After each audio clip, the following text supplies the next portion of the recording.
ஒருத்தன் 8 மணின்றான், ஒருத்தன் 10 மணின்றான். 10 மணி மாதிரி இருக்கு, 8 மணி மாதிரி இருக்கு, எத்தனை மணி மாதிரி இருக்கட்டும், ஒரு முடிவுக்கு வருவோம். எங்க வரணும்? வாட்சுக்கு வா. மணி எத்தனை காட்டுது அதான். அப்படிதான் நீதிமான அநீதிமான அதெல்லாம் விட்டுரு. பைபிள் என்ன சொல்லுது? கிறிஸ்துவுக்குள்ள நான் நீதிமானா இருக்கிறேன், அவ்வளவுதான். வீட்டுக்கு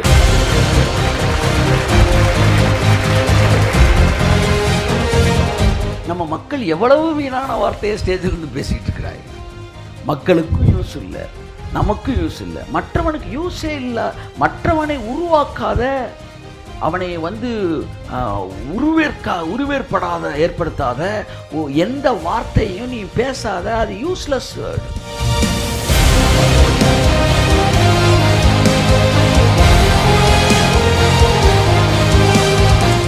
If God only sent you to that village, come on, give me a proof. ஆண்டவர் தான் உங்களை அந்த வில்லேஜுக்கு அனுப்பியிருந்தானா எனக்கு ப்ரூஃபை கொடுங்க. I am the witness. நான் தான் சாட்சி. என்ன சொல்ல வரேன்னா, உங்க ஃபோக்கஸை மெசேஜ்ல இருந்து திருப்பி உங்க வாழ்க்கையை கொண்டு வாங்க.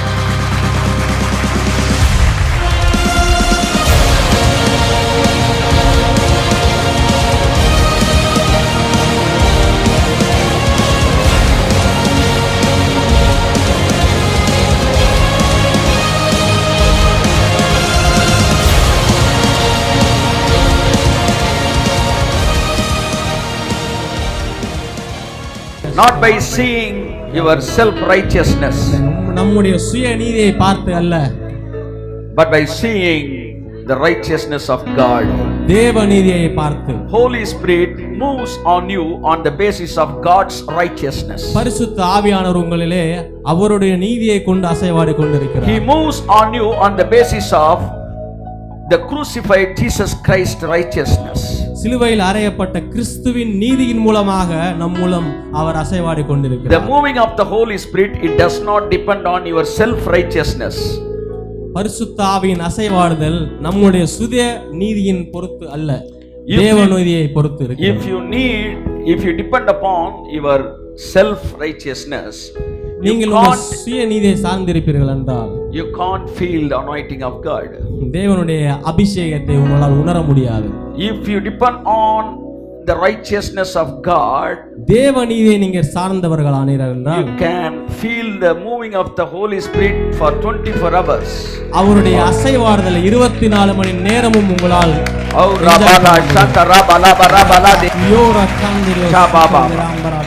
Many people, they preach grace, they speak grace. அநேக ஊழியக்காரர்கள் கிருபையை பேசுகிறார்கள், கிருபையை பிரசங்கிக்கிறார்கள். But their mind is focused with self righteousness only. அவர்கள் மனதென்னமோ அவருடைய சுய நீதியை சார்ந்திருக்கிறது. They are always estimating others by their deeds. எப்பொழுதும் இவர்கள் மற்றவருடைய கிரியைகளை நிர்ணயிக்கிறவர்களாக இருக்கிறார்கள். They are focusing others activities. அவருடைய கிரியைகளை பார்த்து அவர்கள் டிசைட் பண்ணுகிறார்கள். That is what self righteousness. அது சுயநீதியா இருக்கிறது. When they judge others by self righteousness, பிறரை நியாயம் தீர்க்கும் பொழுது சுயநீதியை பொறுத்து, they can't feel God's righteousness. அவர்கள் தேவ நீதியை உணராது இருக்கிறார்கள். They can't realize, they can't feel the moving of the Holy Spirit. அவர்களால் தேவனுடைய நீதியை உணர முடியாது, ஆவியானவருடைய அசைவாடுதலை உணர முடியாது. When they see others through the crucifixion of Christ, பிறரை கூட கிறிஸ்துவின் சிலுவை பாடுகள் வழியாக அவருடைய நீதியின் வழியாக நீங்கள் பார்ப்பீர்கள் என்றால் உங்களையும் நீங்கள் நீதிமான்களாக பார்க்க முடியும். If you cannot see others as a righteous man, you cannot see yourself as a righteous man. பிறரை நீதிமான்களால பார்க்க முடியாட்டி நம்மள கூட நம்மளால நீதிமான்களை பார்க்க முடியாது. Praise God. The secret of feeling righteous man is seeing others as a righteous man. தேவ நீதியின் ரகசியம் என்னவென்றால் பிறரை தேவ நீதியிலே பார்ப்பது. ஆமென். நீங்கள் நீதிமான்களாக உணரக்கூடிய ரகசியமும் அதுதான், மற்றவர்களை தேவ நீதியில் பார்ப்பது. Yes. Oh, the moving of the Holy Spirit, it does not depend on self righteousness. ஆமென். பரிசுத்த ஆவியின் அசைவாடுதல் சுயநீதியை பொறுத்து சார்ந்தது அல்லவே அல்ல. It depends on the righteousness of God. தேவனுடைய நீதியை பொறுத்து மாத்திரமே Ramana Shakure Baladiankara Balabak. Can you please lift up your hands and speak in tongues? உங்கள் கைகளை உயர்த்தி பரிசுத்த ஆவியினால் Dear Heavenly Father. Yes Father. Yes. Shika Baladiankara. Dear Heavenly Father, we thank you for this nice time. பரலோகத்தின் பிதாவே, இந்த அருமையான வேலைக்காக உமக்கு நன்றி ஆண்டவரே. Oh, we ministers of God are gathered together here தேவனுடைய ஊழியர்களாய் நாங்கள் இங்கே கூடி இருக்கிறோம். to feel the presence of God, to hear the voice of God. உம்முடைய வார்த்தைகளை கேட்பதற்கு, உம்முடைய அசைவாடுதலை உணர்வதற்காக. Let your word transform us, Father. Lord, உம்முடைய வார்த்தைகள் எங்களை மறுரூபமாக்கட்டும் ஆண்டவரே. It renew our mind, Father. எங்கள் மனதை மறுரூபமாக்கட்டும். When we go back, let us go with as a new man. நாங்கள் திரும்பி போகும்போது ஒரு புது சிருஷ்டியாய் நாங்கள் இங்கிருந்து கடந்து போவோம். In the name of Jesus. இயேசுவின் நாமத்திலே. Amen. Amen. Can you please amen. Hallelujah. So I welcome you all to this pastors meet. உங்கள் அனைவரையும் இந்த ஊழியக்காரர்கள் கூட்டத்திற்கு நான் வரவேற்கிறேன். Amen. So I feel that we are about to move into the next realm of glory, which is specially designed for pastors meet. நாம் அடுத்த கட்ட மகிமைக்குள்ளே பிரவேசிக்க போகிறோம் என்று நான் அறிந்திருக்கிறேன், எஸ்பெஷலி ஊழியக்காரர்களாகிய நாம். Amen. Hallelujah. Amen. The next level of glory which is connected with pastors meet.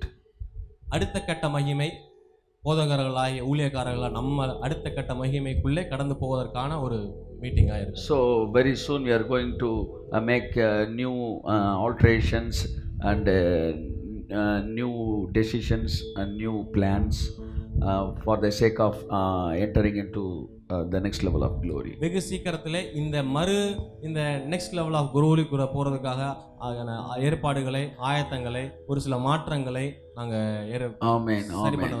Be ready that the state is going to see power packed pastors meet very soon. இந்த தேசம் ஒரு வல்லமையினால் நிறைந்த ஒரு ஊழியக்காரர்களை பார்க்கிறதற்காக ரெடியா இருக்கிறது. Hallelujah. Amen. A power packed pastors meet. This state is going to see a power packed pastors meet. இந்த தேசம் ஒரு வல்லமையினால் நிறைந்த ஒரு ஊழியக்காரர்கள் கூட்டத்தை என்ஜாய் பண்ண போகுது. Yes, we are going to conduct it. Amen. Praise God. Hallelujah. So I am led to preach the word of God in English and to be translated into Tamil. நான் கர்த்தருடைய ஆவியினாலே இந்த செஷனை ஆங்கிலத்திலே எடுக்கும்படி ஏவப்பட்டிருக்கிறேன். So let me preach in English. அதனாலே நான் ஆங்கிலத்திலே உரையாடுகிறேன். So we are here and we are serving to the Lord by depending on the righteousness of God. நாங்கள் இங்கே அமர்ந்து கர்த்தருக்கு ஊழியம் பண்ணுறோம். எப்படின்னா தேவனுடைய நீதியை சார்ந்து. So we are not old covenant preachers. நாம் பழைய ஏற்பாட்டு போதகர்கள் அல்ல. We are not old covenant believers. நாம் பழைய ஏற்பாட்டு விசுவாசிகள் அல்ல. We are new covenant believer. We are new covenant preacher. நாம் புதிய உடன்படிக்கையின் போதகர்களாக இருக்கிறோம், புதிய உடன்படிக்கையின் விசுவாசிகளாக இருக்கிறோம். If you are a new covenant preacher, you cannot have an old covenant heart. Amen. நீங்க ஒரு புது உடன்படிக்கையின் போதகர்களாக இருப்பீர்களானால் பழைய உடன்படிக்கையின் மனதும் அந்த இருதயமும் உடையவர்களாக இருக்க முடியாது. People want to be a new covenant preacher but having old covenant heart. அநேகர் புதிய உடன்படிக்கையின் போதகர்களாக இருக்க விரும்புகிறார்கள், ஆனால் அவர் மனது என்னவோ பழைய உடன்படிக்கையின் மனதாக இருக்கிறது. They have new wine but in old wine skin. புது திராட்சை ரசம் இருக்கு, ஆனா பழைய துருத்தி இருக்கிறது. Old bottles. Amen. So it will not reach the goal. அது ஓடி அடைவதில்லை. Amen. Hallelujah. So if we are a new covenant preacher, we must have new covenant heart. நாம் புதிய உடன்படிக்கையின் போதகர்களாக இருப்போமானால் நமக்கு புதிய உடன்படிக்கையின் இருதயம் அவசியமாக இருக்கிறது. That's very important thing. Amen. அது மிகவும் தேவையாக இருக்கிறது. So maintain your new covenant heart. So புது உடன்படிக்கையின் அந்த இருதயத்தை தரித்தவர்களாய் இருப்பதற்கு. What is new covenant heart? புதிய உடன்படிக்கையின் இதயம் என்றால் என்ன? I am a righteous man நான் ஒரு நீதிமான் by the praise of Christ. கிறிஸ்து பட்ட பாடுகளின் மூலமாக நான் ஒரு தேவனுடைய நீதிமானாக இருக்கிறேன். So he bore all my sins. அவருடைய பாவங்கள் எல்லாவற்றையும் சுமந்து He bore all my sins. என்னுடைய பாவங்கள் எல்லாவற்றையும் சுமந்தார். So I am a holy man, a righteous man, because he bore away all my sins. நான் ஒரு பரிசுத்தமானவனாயும் ஒரு நீதிமானாயும் இருக்கிறேன், ஏனென்றால் அவர் என்னுடைய பாவங்கள் எல்லாவற்றையும் சுமந்தபடினால். If that is truth, if he bore away all my sins, if that is truth, I am a saint, that is also truth, the connected truth. அவர் என்னுடைய பாவங்களை சுமந்து தீர்த்தார் என்பது உண்மை என்றால் நான் தேவனுடைய நீதிமானா இருக்கிறேன் என்பது அதிக நிச்சயம். அதோடு இணைக்கப்பட்ட உண்மை. Amen. The connected truth. Amen. The first truth is he bore away all my sins. முதலாவது சத்தியம், He was punished for my sins. The connected truth is I need not be punished. முதலாவது சத்தியம் என்னவென்றால் கிறிஸ்து எனக்காக நியாயம் தீர்க்கப்பட்டார், கிறிஸ்து என்னுடைய பாவங்கள் எல்லாவற்றையும் சுமந்து தீர்த்தார். How many of you believe that he was punished for my sins? எத்தனை பேர் நம்புறீங்க அவர் எனக்காக தண்டிக்கப்பட்டார்? Come on, show your hands, say கரங்களை amen. உயர்த்தி காட்டுங்கள். Somebody, I think they don't believe that Christ was ஒரு punished. சில பேர் நம்பல நினைக்கிறேன், கையை உயர்த்தல. Then why was he punished? For his own sins? அவருடைய சுய பாவங்களுக்காக தண்டிக்கப்பட்டாரா? Come on, say, if you don't show your hands, that you are saying that he was punished for his own sins. கையை உயர்த்தலனா நீங்க சொல்றீங்க அவருடைய சுய பாவத்திற்காக அவர் தண்டிக்கப்பட்டார் என்று. Was Jesus punished for his own sins? இயேசுவானவர் அவருடைய சுய பாவத்திற்காக தண்டிக்கப்பட்டாரா? Or for our sins? இல்லை, நம்முடைய பாவத்திற்காக. Come on, say. If it is truth, the connected truth is I need not be punished. அது சத்தியம் என்றால் அதோடு கூட இணைந்திருக்கிற சத்தியம் என்றால் நான் தண்டிக்கப்பட வேண்டிய அவசியம் இல்லை. Come on, give a big clap. Hallelujah. The preachers are preaching the one part of the truth. போதகர்கள் ஒரு பக்கத்தின் சத்தியத்தை மட்டும் போதிக்கிறவர்கள் இருக்கிறார்கள். Preachers are preaching the one part of the truth, that is Christ bore away all my sins. கிறிஸ்து என்னுடைய பாவங்களை சுமந்து தீர்த்தார் என்ற ஒரு பகுதியின் சத்தியத்தை மாத்திரம் போதிக்கிறார்கள். If he bore all my sins, that means I don't have any sin. அவர் என்னுடைய பாவங்கள் எல்லாவற்றையும் சுமந்து தீர்த்தார் என்றால் என்கிட்ட பாவமே இல்ல. That is connected truth. அது கனெக்ட் பண்ணப்பட்ட ஒரு சத்தியமா இருக்கிறது. Hallelujah. Amen. Do you accept these both truths? இந்த இரு சத்தியத்தையும் நீங்கள் அங்கீகரிக்கிறீர்களா? Say amen. ஆமாவா இல்லையா? You are saying Christ was punished and I am also ready for punishment. நீங்கள் கிறிஸ்து மாதிரி நியாயம் தீர்க்கப்பட்டார், நானும் அந்த மாதிரி இருக்கிறேன், அந்த மாதிரி இருக்கிறீங்க. நானும் நியாயம் தீர்க்கிறதுக்கு தயாராக இருக்கிறேன் அப்படின்ற மாதிரி இருக்கு. இயேசு பாவத்தை சுமந்துட்டாரு, என்கிட்டையும் பாவம் இருக்கு. ஏன்னா அவர் சரியா சுமக்கலை, கொஞ்சம் பாவத்தை விட்டுட்டு போயிட்டார். You are preaching the truth, but you are missing the connected truth. நாம் நீங்கள் சத்தியத்தை போதிக்கிறீர்கள், ஆனால் அதோடு கூட இணைந்திருக்கிற இன்னொரு சத்தியத்தை மிஸ் பண்ணிடுறீங்க. The first truth is, முதலாம் சத்தியம் என்னவென்றால் he bore all my sins away. அவருடைய பாவங்கள் எல்லாவற்றையும் சுமந்து தீர்த்தவர். But I am also a sinner. You are saying that I am also a sinner. ஆனால் நானும் ஒரு பாவிதான் அப்படின்னு நீங்க சொல்றாங்க. If you say that you are a sinner, நீங்க ஒரு பாவி நீங்க சொல்லுவீங்கன்னா, you say that Jesus did not finish his work completely. அப்படின்னா நீங்க என்ன சொல்றீங்கன்னா இயேசுநாதர் அவருடைய வேலையை முழுசும் பார்க்கல அப்படின்றீங்க. He did not finish his complete work. அவருடைய வேலையை கம்ப்ளீட்டா முடிக்கல அப்படின்னு சொல்றீங்க. Do you say like that? அப்படி சொல்றீங்களா? How many of you believe that he finished his work completely? அவருடைய வேலையை முழுமையாக நிறைவேற்றினார் என்று எத்தனை பேர் நம்புறீங்க? Then no doubt I am a saint, I am a righteous man because he bore all my sins away. அப்படின்னா துளியளவும் இது இல்லாமல் நாம நீதிமானா இருக்கிறோம் அப்படின்றத நம்புறோம். Because he bore away all my sins. ஏன்னா அவர் என்னோட பாவங்கள் எல்லாவற்றையும் சுமந்து தீர்த்தார். அவர் எல்லா பாவத்தையும் சுமந்து தீர்த்தபடியினால் நான் நீதிமானாகத்தான் இருந்தாக வேண்டும். வேறு அர்த்தம் இல்லை, வேறு வழி இல்லை, வேறு யோசனை இல்லை, வேறு சந்தேகம் இல்லை. I don't feel that I am a righteous man. You may say that I don't feel that I am a righteous man. நீங்க இன்னைக்கு சொல்லலாம், நான் ஒரு நீதிமான் அப்படின்ற என்னால உணர முடியலையே. I can't feel that I am a righteous man. என்னால உணர முடியலையே நான் நீதிமான். God never bother about your feelings. ஆண்டவர் உங்களுடைய உணர்ச்சிகளை பொறுத்து சார்ந்தவர் அல்ல. He never bother. அதை அவர் கண்டுக்கிறதே கிடையாது.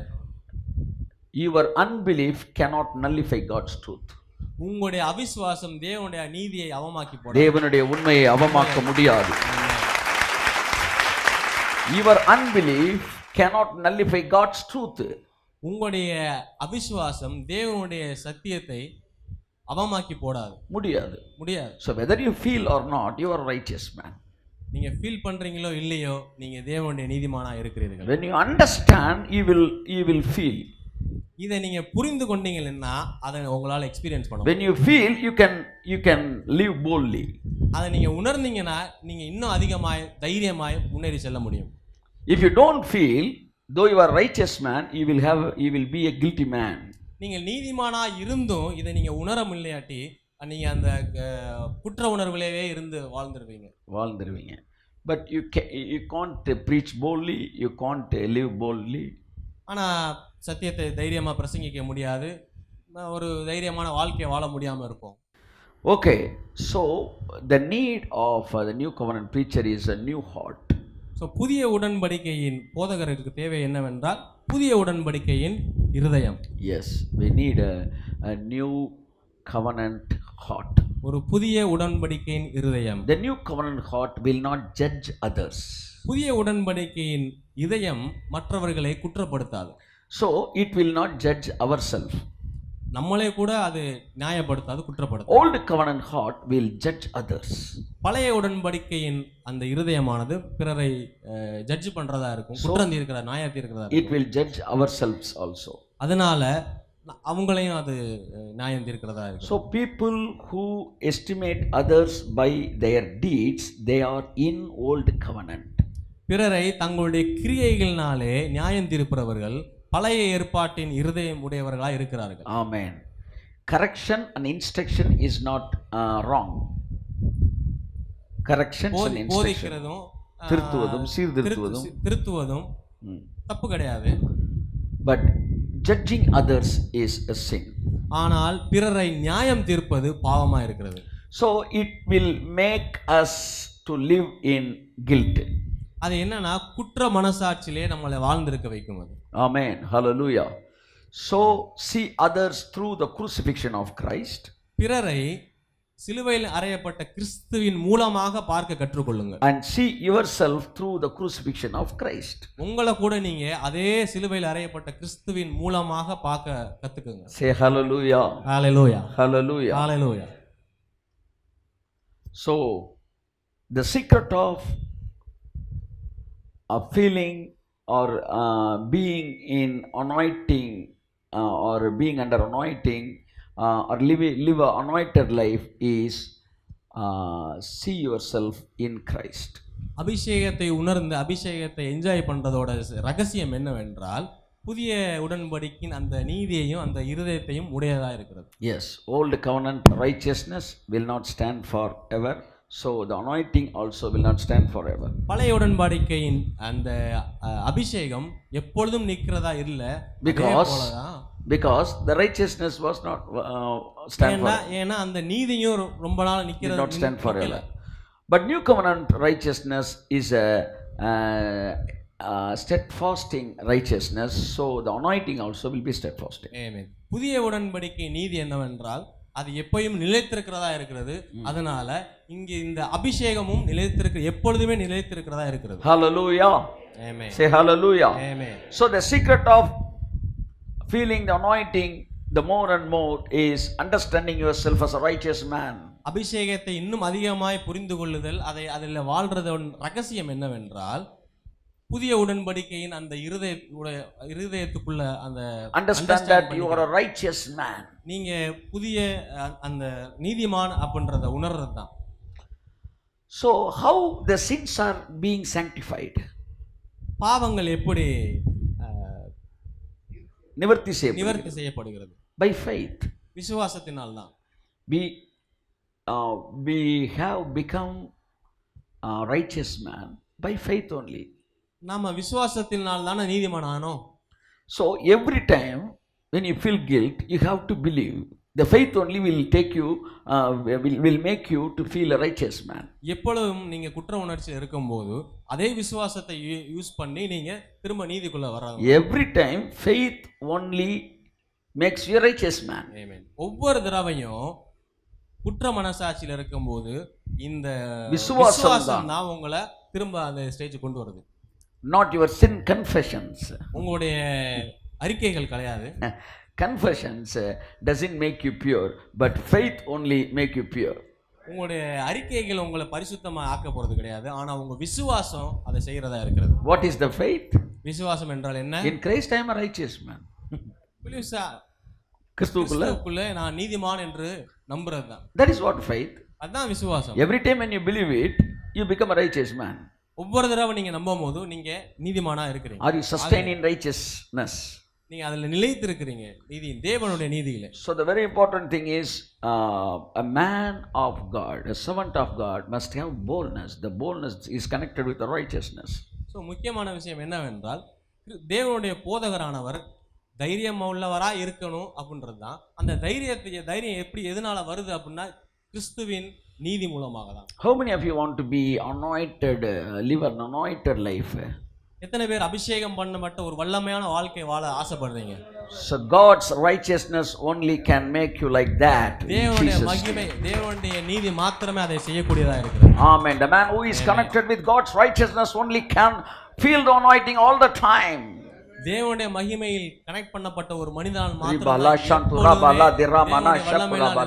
the man who is connected with righteous, who is connected with God's righteousness only can feel the anointing all the day of the life.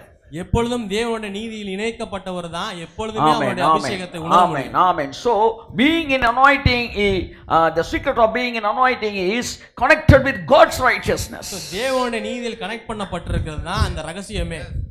Because God's blood is continuously purifying me. When you understand that secret, you can feel the anointing of God all the time. So இந்த சத்தியத்தை நீங்க உணரும்போது தேவனுடைய இரத்தமானது உங்களுக்கு எப்பொழுதும் உங்க மேல the secret is when you understand God's blood is continuously purifying you. Amen. இந்த ரகசியம் தெரிஞ்சுக்கிட்டீங்கன்னா தேவனுடைய இரத்தம் எப்பொழுதும் என் மேல இருக்குது அப்படினு சொல்லி when you understand the truth that God's blood is purifying you continuously, கர்த்தராகிய இயேசு கிறிஸ்துவின் இரத்தம் என்னை எப்பொழுதும் பரிசுத்தமாக்கிக் கொண்டே இருக்கிறது என்கிற ரகசியத்தை நீங்கள் புரிந்து கொள்வீர்கள் என்றால் you can feel the anointing all the days of the life. Amen. Amen. Amen. Amen. Amen. Amen. Amen. Amen. Because Bible says வேதம் சொல்லுகிறது you are being sanctified continuously. கண்டினியூஸா நீங்க எப்பொழுதுமே நீங்கள் கழுவப்பட்டு கொண்டே இருக்கிறீர்கள் 24 மணி நேரமும். ஆமென். Whether you understand or not, whether you feel it or not, the process is on it is on process. நீங்க நம்புவீங்களோ இல்லையோ விசுவாசிக்கிறோம் இல்லையோ ஆனா இந்த வேலை நடந்து கொண்டே இருக்கிறது. கரங்களை தட்டி கர்த்தருக்கு சொல்லுவோம். ஆமென். ஆமென். ஆமென். ஆமென். ஆமென். ஆமென். ஆமென். ஆமென். ஆமென். ஆமென். ஆமென். ஆமென். ஆமென். ஆமென். ஆமென். ஆமென். ஆமென். ஆமென். ஆமென். Oh, for this thing he has paid a big price on cross. இதற்காக அவர் பெரிய கிரியத்தை சிலுவையில் இந்த காரியத்திற்காக தன் மகா பெரிய கிரியத்தை சிலுவையில் அவர் கொடுத்தார். Amen. Amen. Now 24 hours cleansification. 24 மணி நேரம் கழுவப்பட்டுட்டே இருக்கு. Yes, praise God. Hallelujah. Amen. When you are sleeping, when you are walking, நீங்க நடக்கும் பொழுது all the time எப்பொழுதுமே the blood is sanctifying you. தேவனுடைய இரத்தம் உங்களை கழுவி கொண்டே இருக்கிறது. Even now பக்கத்துல தட்டி சொல்லுங்க. Come on, பக்கத்துல தட்டி. Amen. Even now we are being sanctified in Jesus. இப்பொழுது கூட அந்த இரத்தம் உங்களை கழுவி கொண்டே இருக்கிறது. Hallelujah. Amen. Amen. Amen. Amen. Amen. Amen. Amen. So the altar is the first part of the tabernacle. So first part of tabernacle. பலிபீடம் தான் அந்த ஆசரிப்பு கூடாரத்தின் first step ஆ இருக்குது. The first step. If you want to enter into the glory of God, the first step is the crucified of Jesus Christ. தேவனுடைய மகிமைக்குள் பிரவேசிக்க வேண்டும் என்றால் முதலாவது ஸ்டெப் என்னன்னா சிலுவையில் அறையப்பட்ட அந்த கிறிஸ்துவின் The first part of tabernacle is the altar. உடன்படிக்கை பெட்டியோட அந்த என்ட்ரன்ஸே ஆசரிப்பு கூடாரத்தின் முதல் பகுதி முதல் பகுதி அந்த பலிபீடம். பலிபீடமா. So what's the meaning of it? If you want to enter into the tabernacle, you have to come across the altar. You have to meet the altar at first. So பலிபீடத்தை தாண்டி தான் நீங்க தேவனுடைய கூடாரத்துக்குள்ளே நீங்கள் வர வேண்டும் என்றால் நீங்கள் சந்திக்க வேண்டிய முதல் பகுதி பலிபீடம்.